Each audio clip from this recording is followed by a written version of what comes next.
at InsightLA, and happy to welcome you. Most of you have been coming for a long time to the Sunday morning sitting group. And is that a signal to me, Kathy? Can you not hear? Sounds good. Oh, okay. Oh, okay, good. Yeah, most of you have been coming for a while to Sunday morning sitting group. And for those of you who are new, we do about a half an hour of meditation, followed by some teaching, and then a chance for some dialogue and exchange. And let the plane pass. I hope the sound is okay. Just please let me know if it's not. I'm in the process of a partial move today, so you might, I don't know if you can see boxes out on the porch, and my granddaughter just arrived to offer me a gift because she and her roommate are going to be moving into my little cottage here in Venice, at least through Thanksgiving. They are the class of 2020 who did not have their prom, their graduation, their, you know, all the fun things that you, as she said, what have I been living for all these years in high school? I was like, well, I think there are other reasons you go to high school, but anyway, very disappointing. But all along, she just was a good sport. And she said, you know what, I'm just focusing on going to college. I'm going to get to go to college. What a privilege. And I'm focused on that. And I'm so excited. But, and I will say, yes, her high school did their very best to make everything as good as they could for the kids. But then she can't go to college because she was going to George Washington in DC, and the mayor isn't allowing any of the, at least the freshmen, none of them can come to college. I don't know about the other people. And so I really felt, since I can go to Jack's, I have an alternative, that it would be great to let her and her roommate come and stay here for a few months so they could have the experience of leaving home, getting away from the parents, all of whom are very nice parents, but the nicer the parents, sometimes the more they're, shall we say, involved in their kids' lives. And so they're very, very, very thrilled to be able to leave home and come here. And that's why, anyway, you saw her bring a gift for me. You know, some soaps and things, and very, very, very sweet. So that's also why the background is different today, and it'll be different next Sunday too, because we're going to be staying with a friend until the smoke dies down up north. So I'm Trudy, the founding teacher here at InsightLA. Welcome to Sunday Morning Sitting Group. Very happy to see all of you, and I'd like to begin with some meditation together. So find your comfortable sitting posture.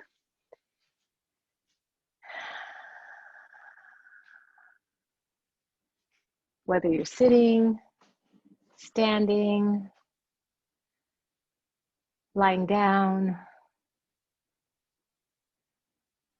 wherever you are, whatever posture you are in is the perfect posture to be present, to be here.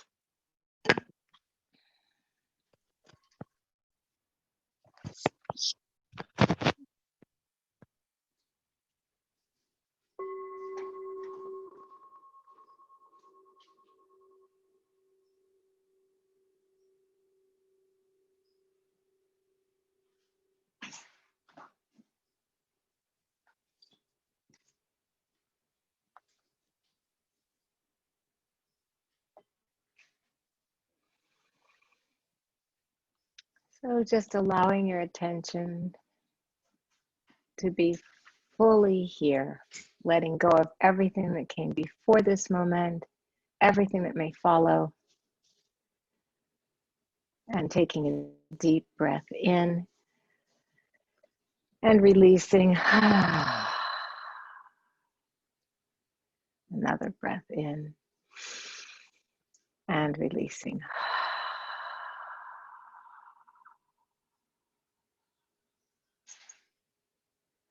Breathing in the aliveness of this moment, and then releasing any tension, tightness in the body, just relaxing into being here.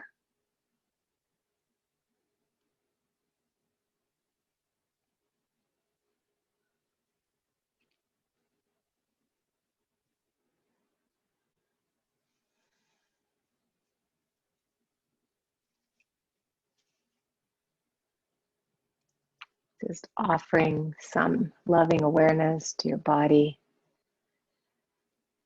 wishing the body happiness and ease,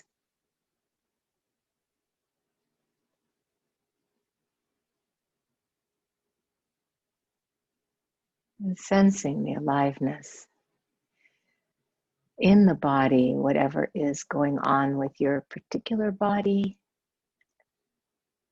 There's more right with it than wrong with your body,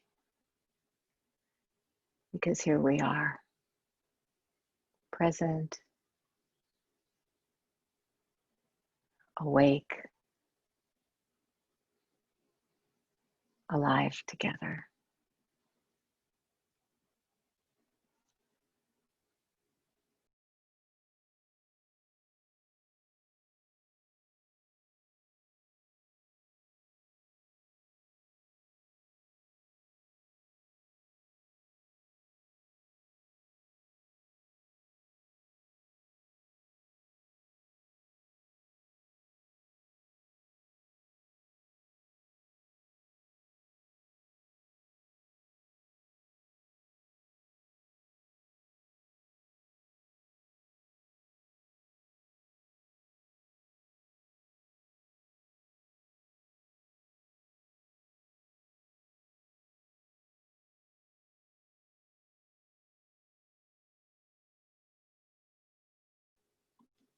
When we bring this loving attention to the body,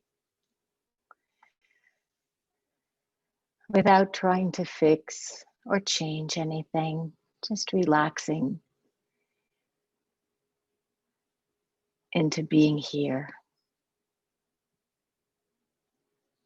that attention is healing.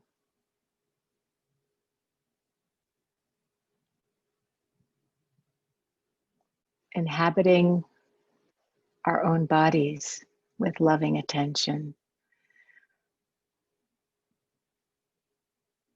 allows the tight places to relax,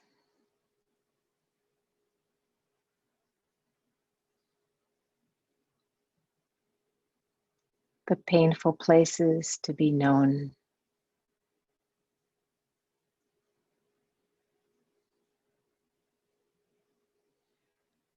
and relaxing into the quiet of just being here allows wounded inner and outer wounds to heal, emotions to regulate,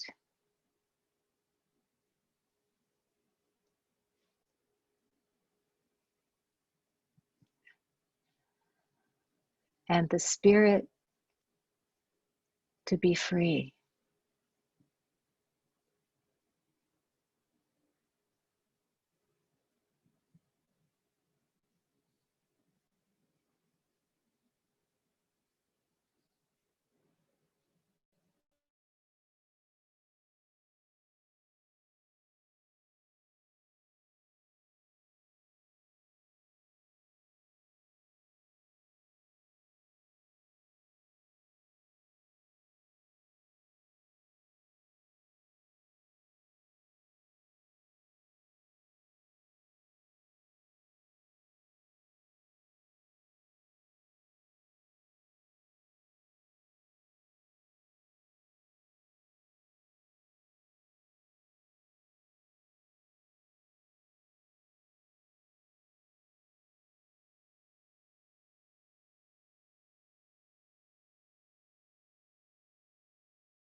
And whenever there's distraction, getting lost, just again, shifting the body back.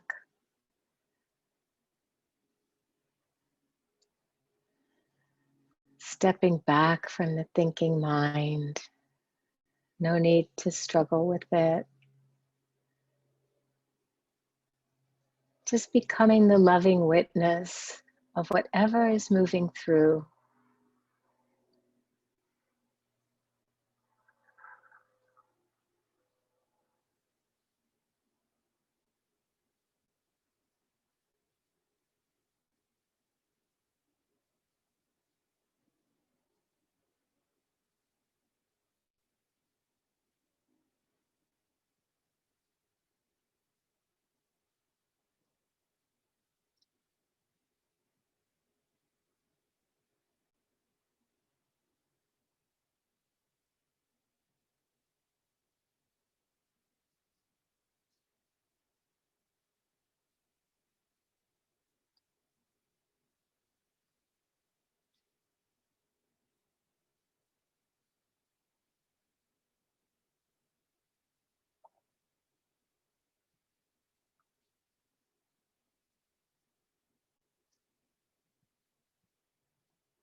Receiving our own hearts, our own bodies, our own minds with caring, attentiveness,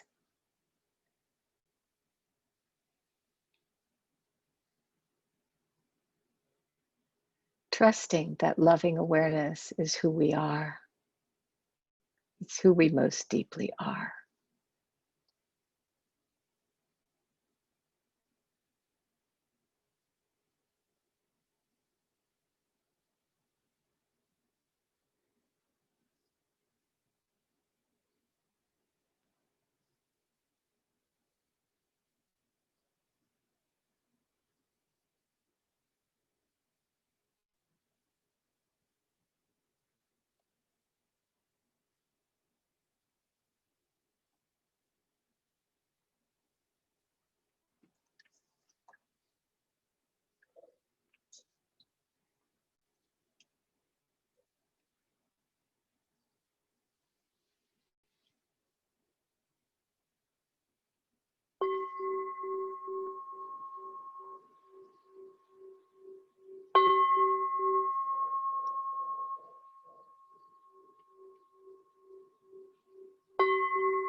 If you're anywhere near LA, if you're in California, or maybe the whole Southwest, I don't know, be sure to drink lots of water. It's hot today.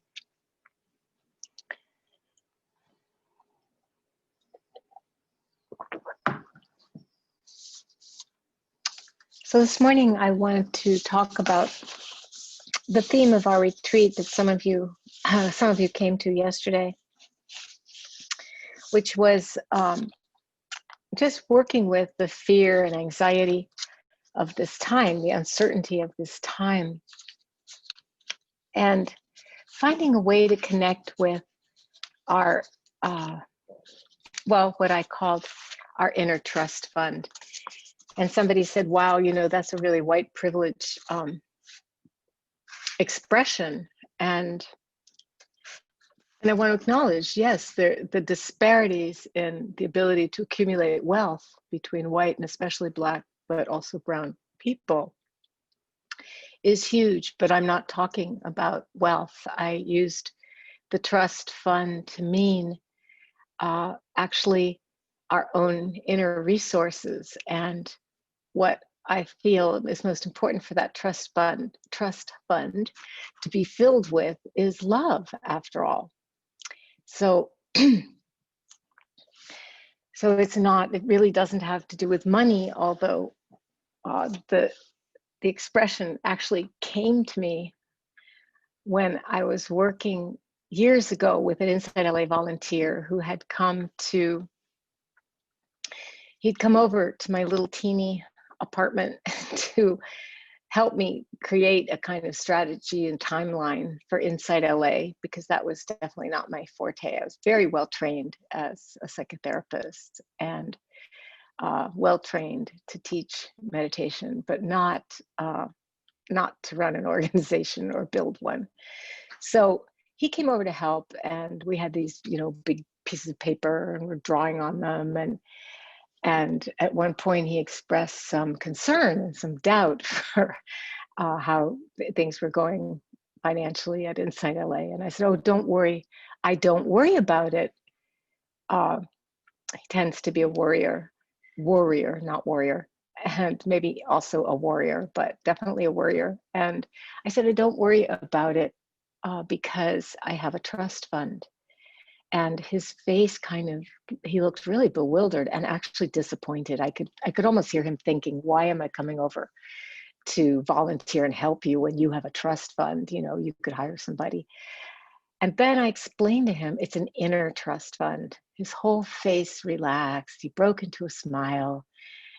But I do think this is one of the side effects of practicing meditation and doing it in an ongoing way, you know, really consistently. And by that, I don't mean every single day, because we're human, and, you know, you can definitely, there are times when it falls away, but even during the times when you may not be actually making it to your cushion or your chair or wherever you know, where you lie down, wherever you meditate, even at those times, holding in awareness that mindfulness matters and keeping in some way that intention to meditate in the center of your life, and then doing it, of course, whenever you can. And one of the side effects is a deepening trust in life. Not that life is going to go the way the mind wants it to go necessarily, but that however it goes, we can meet those circumstances. The confidence that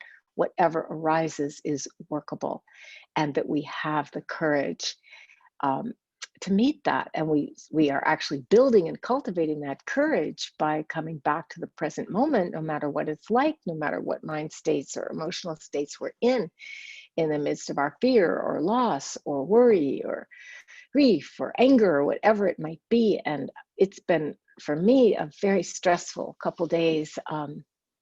Nobody's hurt or injured, but there was a fire somewhere that I care about, not Spirit Rock or InsightLA, but somewhere I really deeply care about, with a lot of damage. And a relative went to the emergency room. They're okay, but, you know, it was just one of those pileups of a couple of days of constant things, and then having to move out of my place.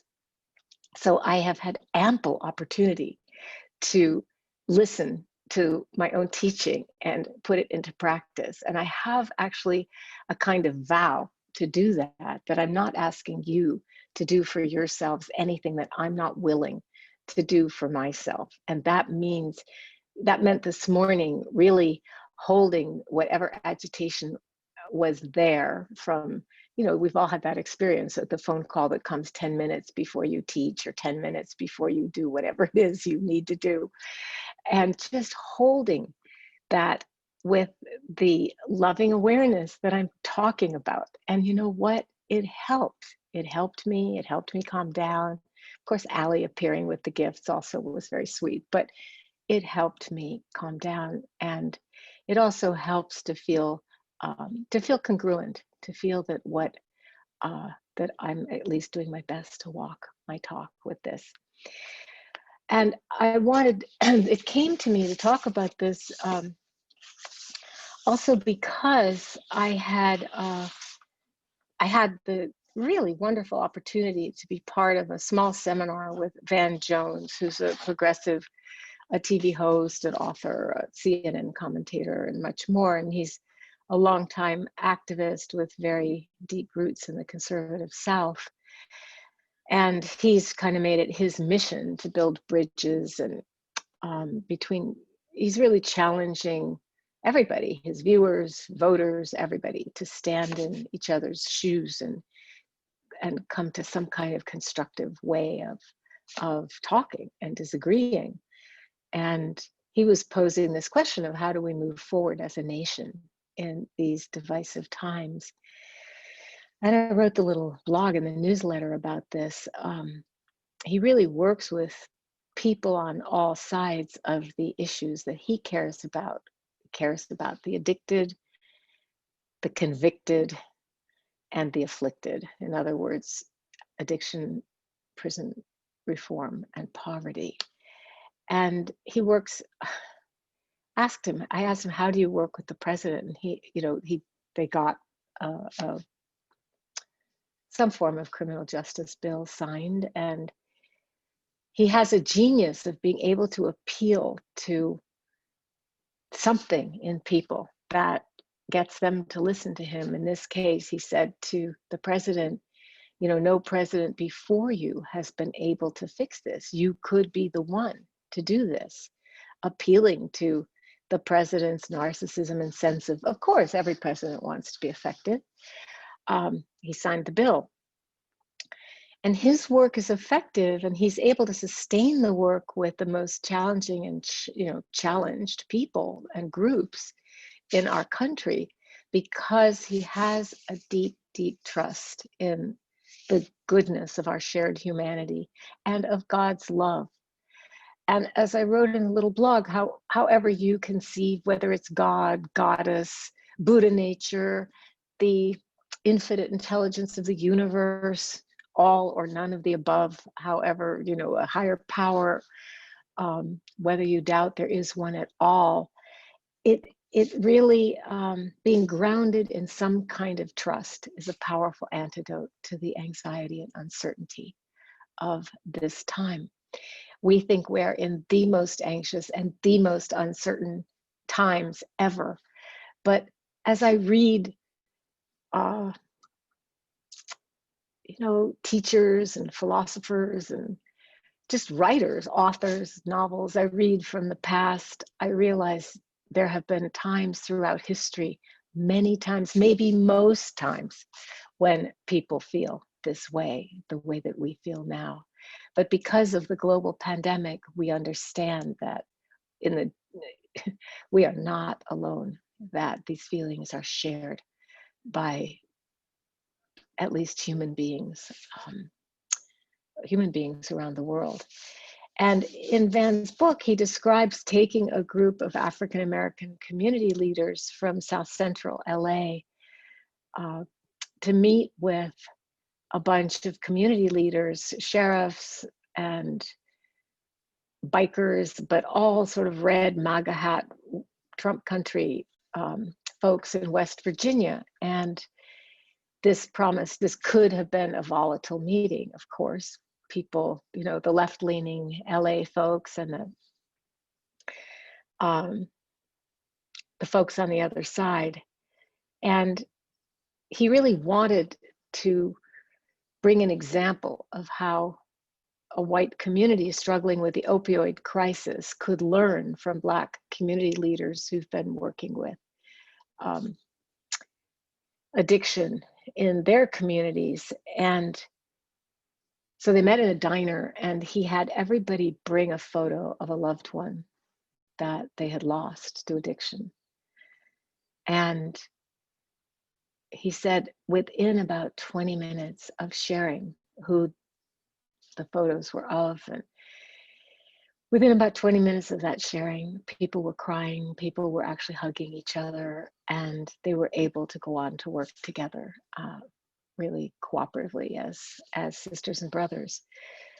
So I think that for me, this was, this was inspiring. It really was very inspiring. And I felt like all of us, we carry these photos in our hearts, photos of terrible times in our lives, really difficult, scary times. These images are etched in our consciousness. Photos of times when we were able to somehow triumph over adversity. We have these photos in our minds too. And we can't, we don't have the format to really share all of these photos with each other. And I'm not going to put you in breakout groups to do that, because I know that many of you will flee if we have breakout groups. That happened yesterday in the retreat. We wisely saved them till toward the end of the day. But as soon as we said, we're going into our breakout groups now, you can just see boink, boink, boink, boink, the little squares start to flash off the screen. So I won't put you in the breakout groups, but because you're here, you're connecting with community. It's enough for us to know we carry these photos in our hearts, we do. And we're coming together in our meditation, even though we're in silence. In a way, we are sharing these photos, because we know that when we sit quietly, when we meditate, it's as though, I'll use an old-fashioned analogy. It's as though we're going into the dark room and all these photos are getting developed, right? They appear in our consciousness, especially at times when we are pretty calmed down and there's not anything super distressing going on. And especially in times when we might do a day or a few days or longer of retreat practice, these photos, they reappear, and they're asking for our love and our trust. They're asking for that kind of attention. And I was inspired by Van Jones, by his presence and by the compassion that he showed. Especially, I asked a question. I always am kind of outspoken, but I asked a question about the conflicts that are convulsing so many organizations across the country today, as we try to come to some reckoning of the ways that BIPOC folks have been kept out of the places of power in our country, in our world. And I said, as a white person, I'm completely allied with this effort. It's important. I want it to happen. But at the same time, I find myself feeling defensive and sometimes even angry at hearing about all the harms that maybe, say, I or my or our organization have caused. It's the same thing. And I want some help with that, because I don't want to feel that way. But as a human being, these feelings arise. And he's like, thank you for telling the truth. People don't say that they're feeling impatient. People don't say that they're tired of hearing about it. He's talking about white people. And unless they say it, how can we work with it? How can we work with that together? And so, as much as I have been actually one of the people encouraging this sort of interrogation about the assumptions of privilege in our contemporary contemplative traditions, our meditation traditions, as much, I've also sometimes, what I would say, maybe lacked the humility to listen as patiently as I always want to be listening patiently. And Van was really helpful too. He just said, this is the stage. And it's so humbling and wonderful as a Buddhist teacher to be reminded of impermanence, that this is a stage in development, that this is not where we're going to land and stay forever, but it's where we are now. And it's a process of sort of dialectical, critical exchange that is part of the process of changing things and making sure that, even now as we see globally such a resurgence of notions of white supremacy and ethnic purity and things like this that are quite scary, um, we can find that compassion, that inner trust that allows us to listen rather than to condemn or to judge. It's so easy to do that. That's the easy way out. So this is from Bell Hooks, wonderful African-American feminist writer. She says, if we are concerned with dissolving these apparent dualities, I love that, apparent dualities, because of course, we have our shared common humanity. These apparent dualities, we have to identify anchors to hold on to in the midst of fragmentation, in the midst of loss of grounding. And she says, my anchor is love. It is life sustaining to understand that things are always more complex than they seem. And this is what it means to see clearly.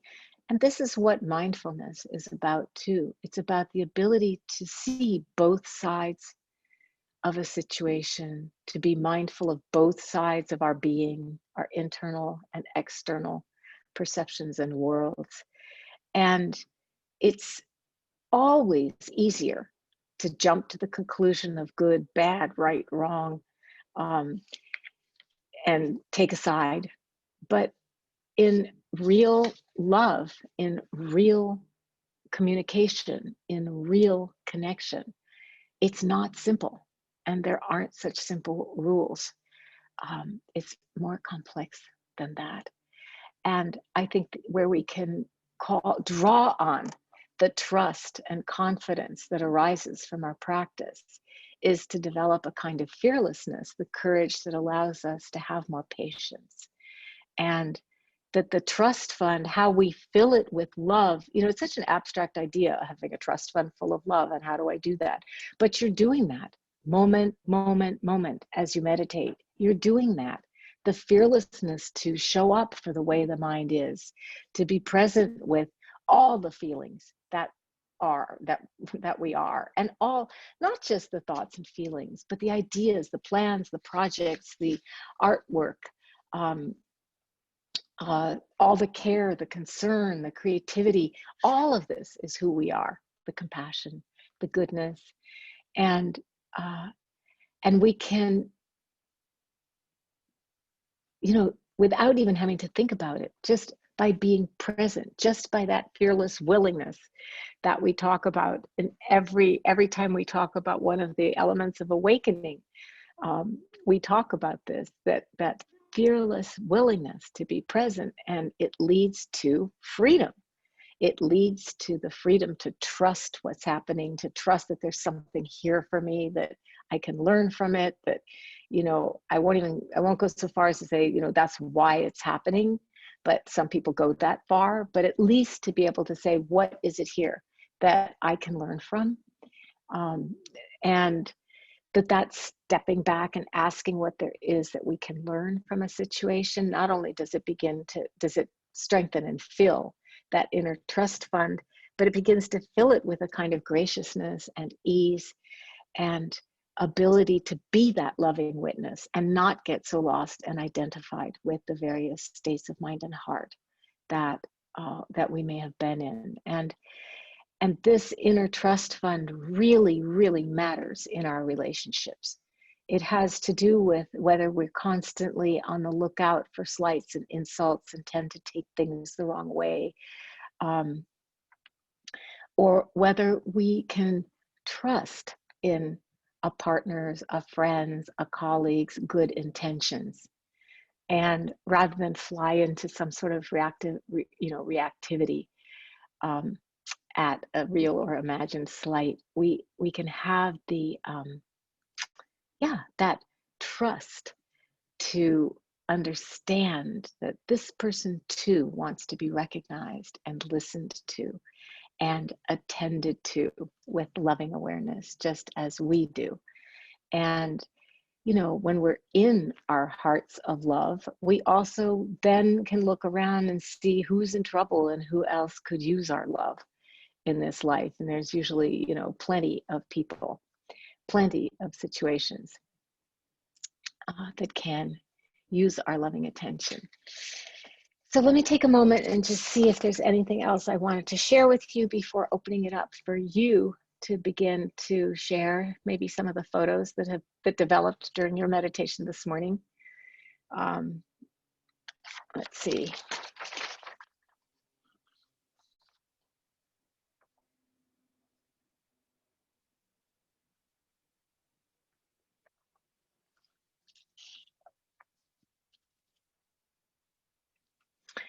Well, I want to thank you all too. I want to thank you for being here. I want to thank you for your practice, because I'll be honest with you, I was really agitated when I sat down this morning. And seeing all of your faces and sitting with you today, I just feel completely back to myself. So I want to thank you for your practice, really. Thank you. And now, yeah, it's time for you to share. The way that works is you can raise your hand in the participant function.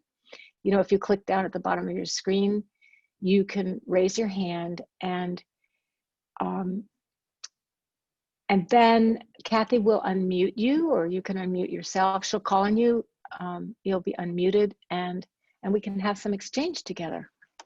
Carolyn's actually going to be doing the questions, but I will be looking for questions in the chat and helping her out. So yeah, raise your hand. And just a reminder, if you tend to raise your hand and ask questions a lot, maybe hold back and see if others have questions. And if you're that person who always thinks about asking a question, but you're a little afraid, maybe today step up. Maybe today's your day.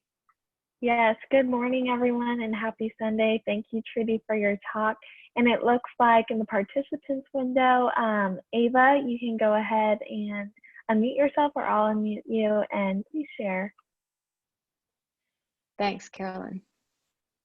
Thank you. And Kathy. Can you hear me? Oh yeah, hi Ava. Okay. Well, thank you. I think I'm brave enough to, share my photos and in a trust fund and what's been going on.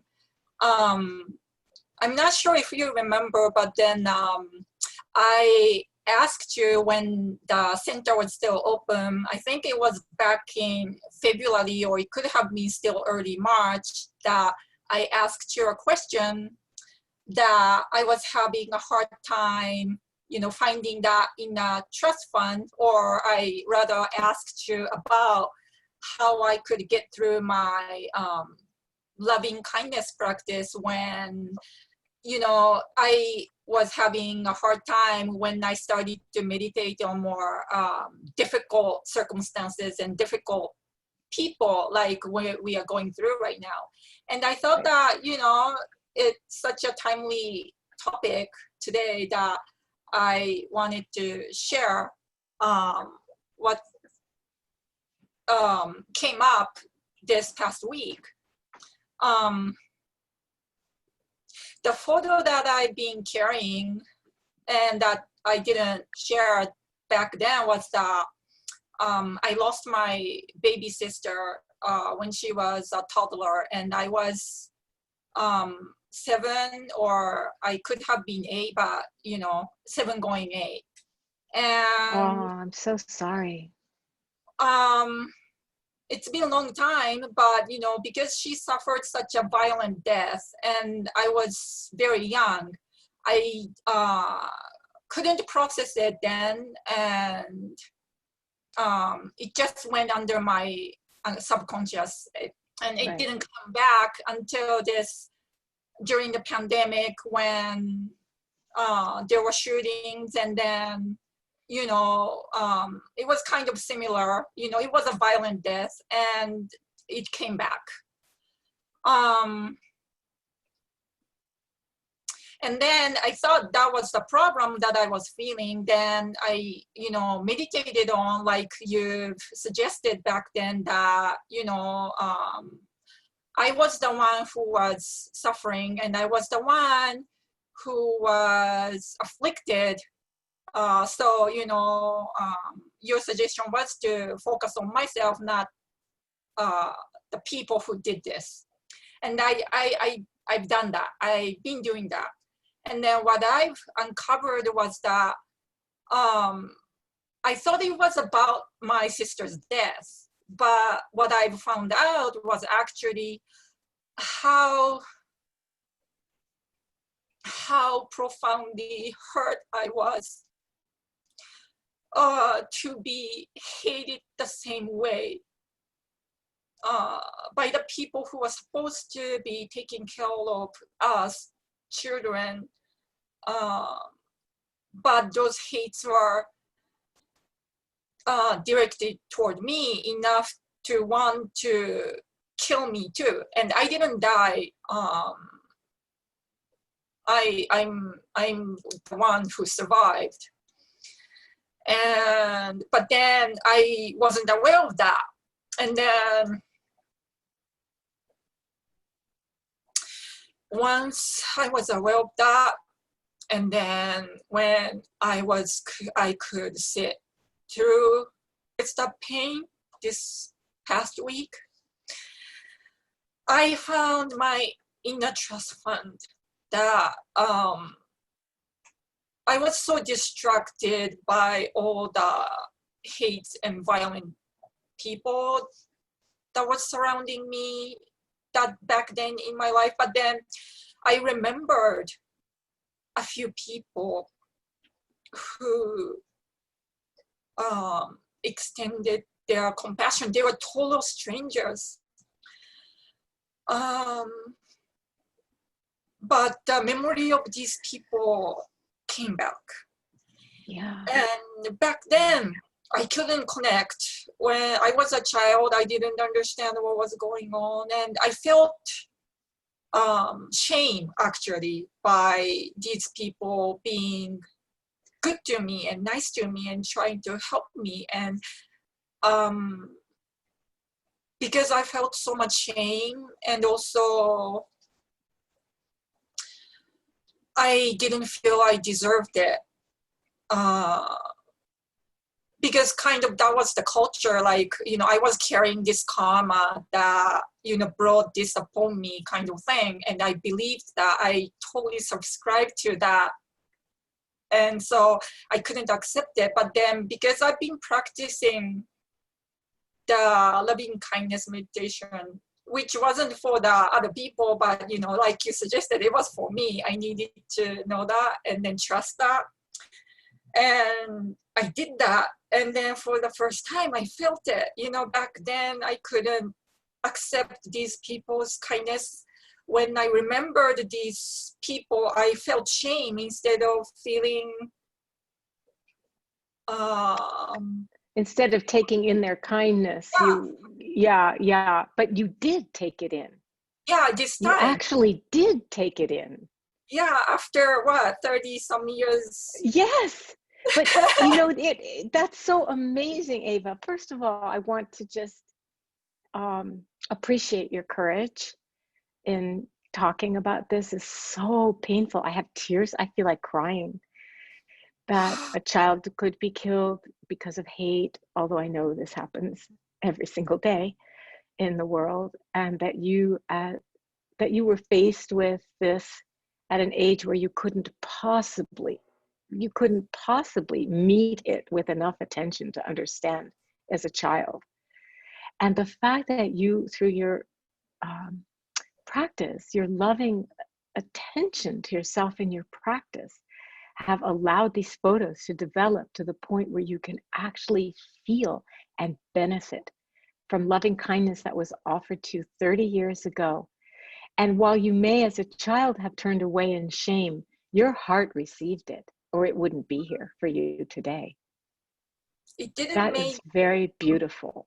It didn't make any sense to me. But I think there was a reason why we sometimes remember certain moments and certain people. And yes. I think this time it connected. And I think that I think this will stay the way that, This will stay. is, This yeah, will stay. Because this is the truth. The shame and the turning away as a child and the trauma. I mean, you were in complete trauma at that time. That's real, but it's not as real as the love in your heart and the love in someone else's heart, because trauma can be healed. And the love in our hearts, yes, it can be healed when it goes away, but it's always here for us. That's the inner trust fund, and of course, we lose our faith or trust at times, but it's waiting for us when we come back to it. That is really touching, and I'm very grateful to you for sharing your story, Eva. well, It's thank beautiful. you for your, instruction, because I wouldn't have done it that way if you didn't. I know most people will start to try and offer loving kindness to the person that has been the aggressor. Yeah. And yeah, that's usually what people do because they want their hate to go away. Yeah. But actually, it doesn't work so well to do it that way. Yeah, that's so the. I'm glad I'm glad. Yeah, thank you for following the instruction. Thank you. Yeah. Thank you.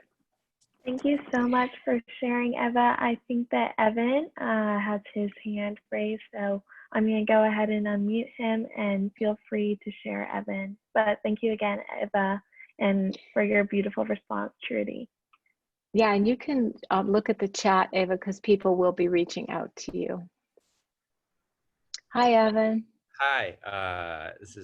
We do this every week. We used to do it in person when we could, and this is my first time sharing. I'm a little nervous, but I find it. But you're drawing on your fearlessness and courage. I find it funny that Eva and our name is one letter apart. I have a very similar experience to her story, and it brings up a lot for me. I witnessed the death of my younger brother when I was a kid. It sounds a little different. It wasn't. It was an accident. It was a tragic accident. But with everything that's going on lately, anytime I see one of these situations where there's an unjust killing of a young Black man or whoever it might be, I just think of that family, and it brings up a lot for me because to know that they have to then go on camera and be a part of this whole movement when they might not even want to be. It's like right. The recognition that what Eva was saying about that the shame, I guess, it's hard to, when people are paying attention, you really, all you want is to go back to normal. You just want your brother back. You want your brother back, exactly.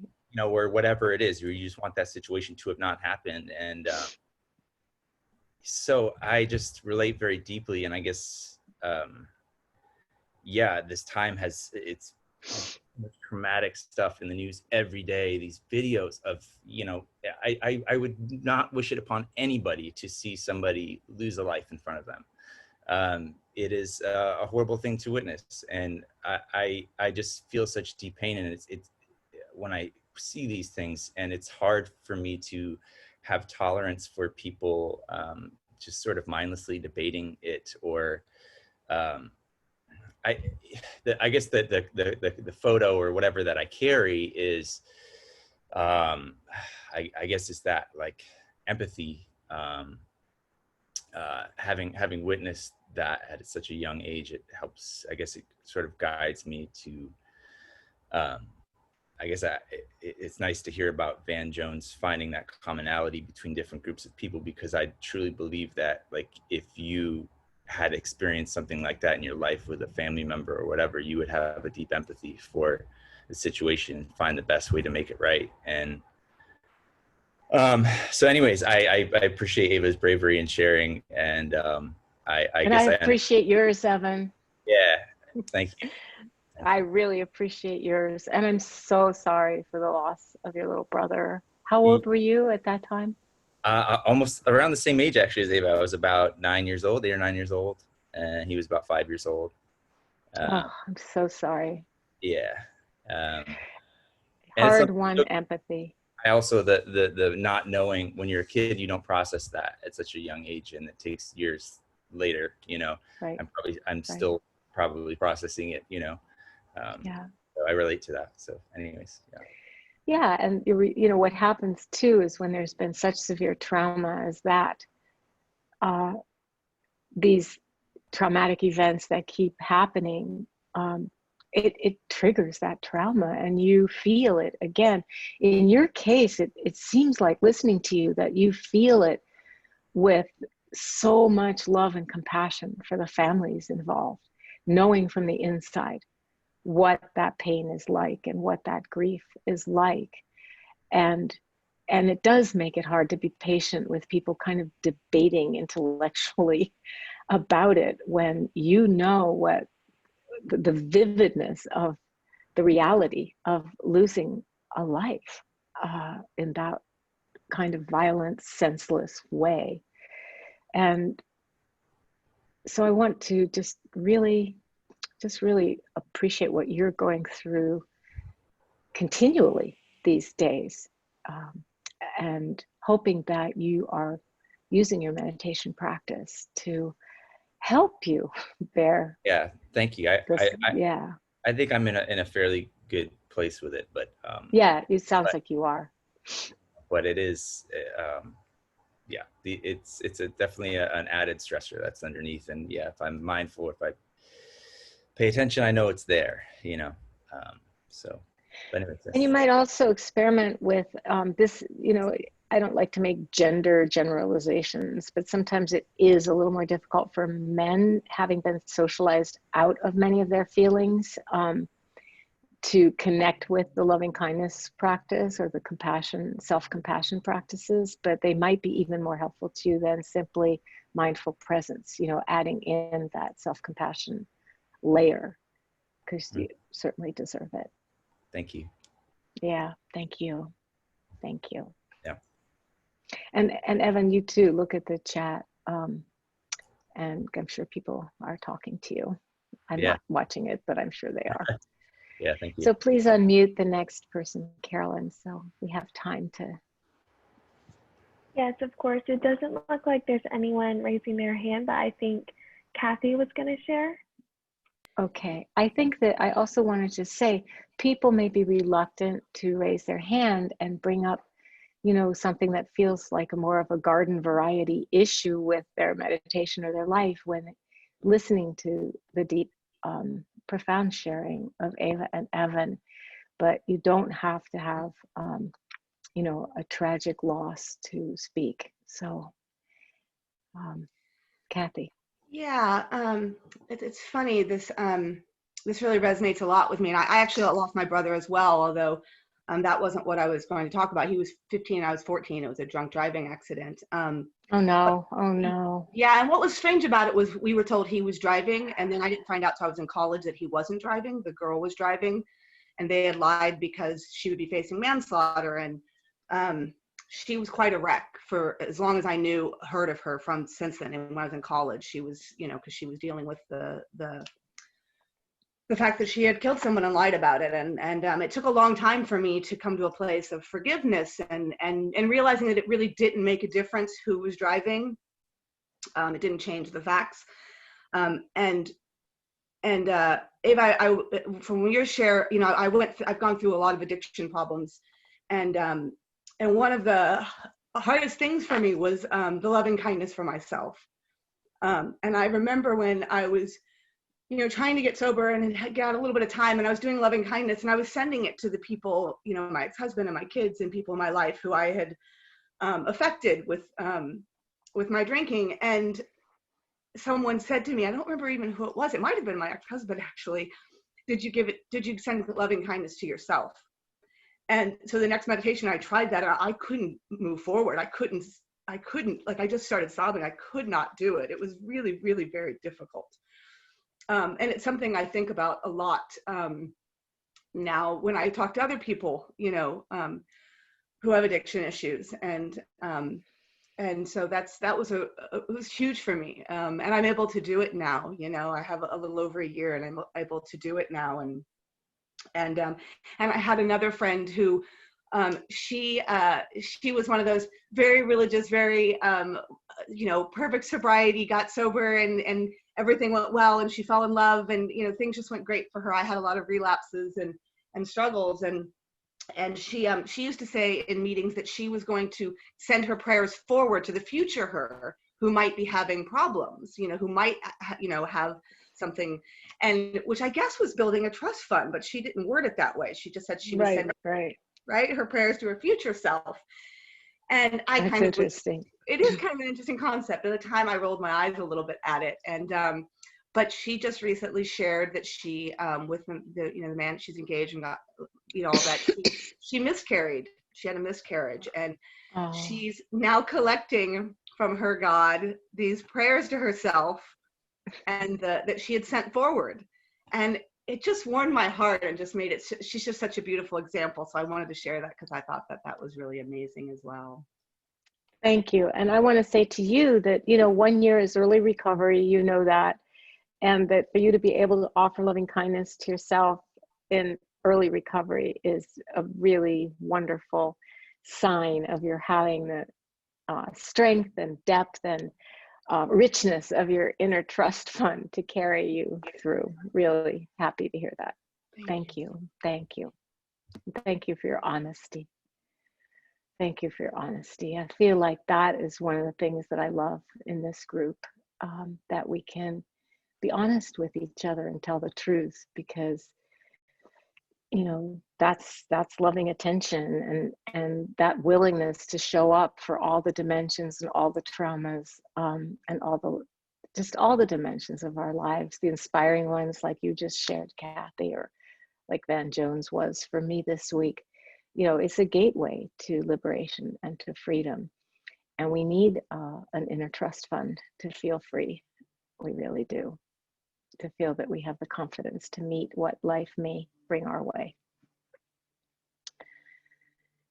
Let's see, I have to check the time. Yeah, we have time if anybody else would like to speak.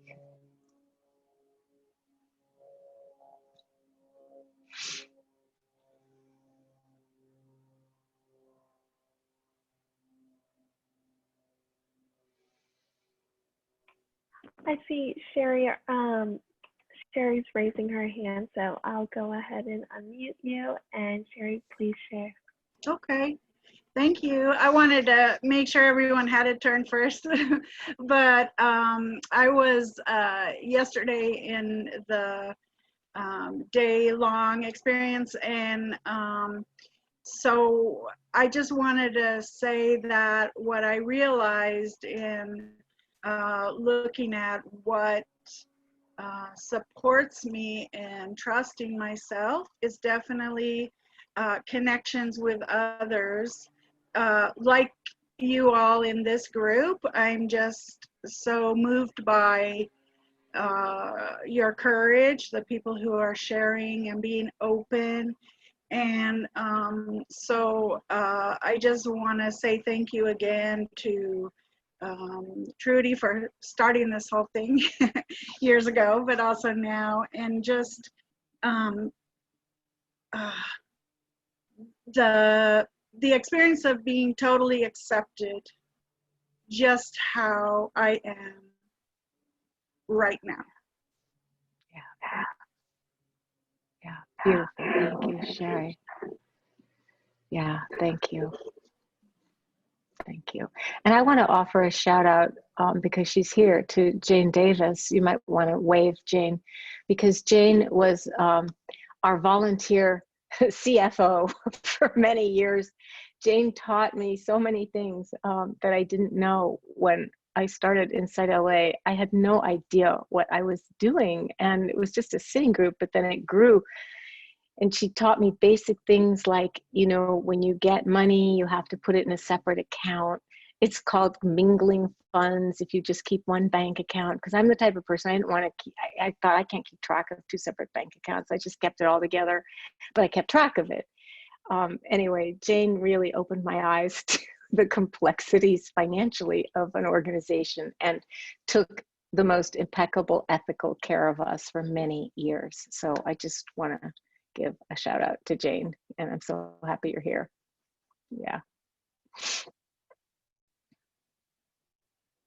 And I don't know, I think Ruth Blackman is here too. I thought I saw before. I don't know if she's still here, but Ruth was our, oh yeah, I think, I can't see your photo, but I think you're here, Ruth. Ruth was our volunteer coordinator back in those days, and for many, many years, just volunteer coordinator often meant that Ruth just did it herself, you know, so I'm very grateful to you too, Ruth. Trudy, it's 12:25. Should I do a couple announcements? Yes, please. So yeah, I can't see the clock because I've got the big screen. Yeah. Yeah, we have some great upcoming events. I'm going to put the link on there. The first one is Saturday, September 12th from 10:30 to 3. And that's Sharon Salzberg. I'm sure many of you know she has a new book out. I've gone to a couple of her talks about it. Amazing, of course. She's always amazing. And that's coming up. I know a lot of times her events sell out. So jump on that. Although since it's online, I don't know if that gives more. It's probably fine. Yeah, probably more space, but still jump on there and do that. And I just put the link for that. And then the other event is a retreat. And it's, let me grab the dates. It's October 2nd through October 8th. It's with Celeste Young and then a visiting person, Dawn Mauricio. I hope I pronounced that right. And yep. Did I pronounce that right? You did. Dawn is one of the, she's just graduating from her 4-year Spirit Rock teacher training for teachers of BIPOC, teachers of color particularly, and she's graduating on Saturday along with our teachers from InsightLA, Terry Romano, Gulu Singh, and Elisa Dennis. So it's pretty exciting. That's amazing. So I put the link to that, and I know online retreats, sometimes it gives you an opportunity when you couldn't get away, you don't have someone take care of your pets or your plants or that's whatnot, so check that out. And then just a reminder to donate, and I put the donation button on there as well. You can click the link and it's quite easy. I've done it. And that's all. Thanks, everyone. Kathy, what about the retreat with Lisa Ernst and Elisa Dennis? When is that one happening? Because Lisa Ernst just co-taught with me yesterday and she announced it, but I thought it was sometime in October. Maybe it's later. Let me look real fast. I only have the ones that Kemi gives me to announce. So I'll look for it. Yeah, check on that because that would be good for people to know about I'll put it as in the well. chat. And I want to just say that, the online retreats, of course, it's completely different from going to a residential retreat, but it's also, it can be, although you don't have that wonderful experience of someone taking care of everything for you and presenting you with 3 delicious meals a day and all of that. At the same time, it really, I think, allows for more people to be represented, people who may not have the wealth to be able to take time off from work or even the ability to get time off from work to come to a retreat. And this is a format that allows participation in a more part-time way because we don't ask people to spend 16 hours a day on Zoom, although I know some Zen retreats that work that way.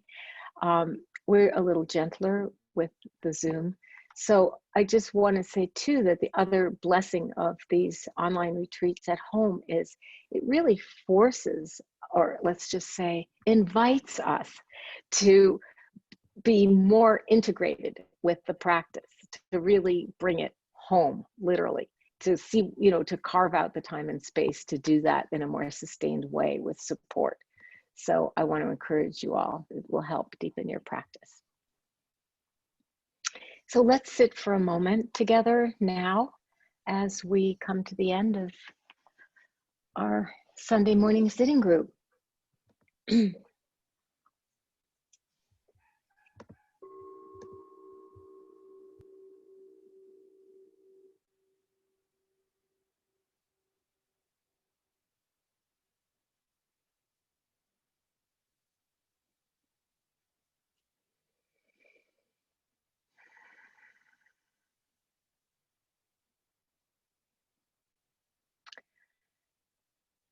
So always at the end of a period of study and practice together, as we reflect on and absorb what we've learned together, we express our gratitude for the immense privilege of being able to do this, to receive teachings, to be in community, to meditate with support. And we express our gratitude and appreciation by offering the goodness of our practice, whatever is beneficial. You know what? We can empty our inner trust fund, because as soon as we empty it, it's like digging a hole at the beach. The water just comes right back up.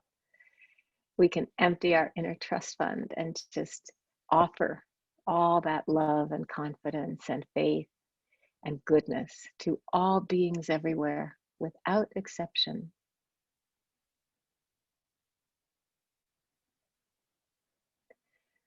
May we and all beings, past, present, and future, we can offer to the future, the beings sent from the future, our children. May we all strengthen, deepen, and fill our inner well, our inner fund of love.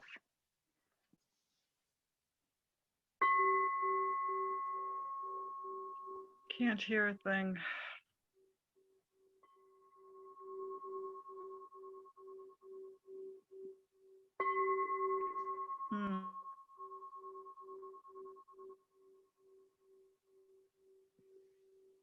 So you can unmute everybody now, Carolyn or Kathy or whoever does that. We can say goodbye and I'll see you next week. Thank you so much, everybody, for being here. Very grateful to you. Thank you. Happy Sunday, Corky. Hope you stay cool. Everyone. Thank you all. Drink lots of Thank water. Take care. Be safe. Thank you so much. Thank you. Thank you. In California. I'm so grateful my internet held out and I got to see all this. Thank you. And I'm Trudy, glad it thank held you out. for being honest about your rough start. That was fun to hear about. Thank you, Trudy. Thank you, You're Kenny. welcome. Thank you for helping me. Thank you. And Christiana apparently has a retreat next week too, so look for that. She's an amazing teacher. What a great grandma you are, Trudy. Thank you. Today I would agree with you because now I have to finish packing. 10 plus. Okay. Bye. Bye.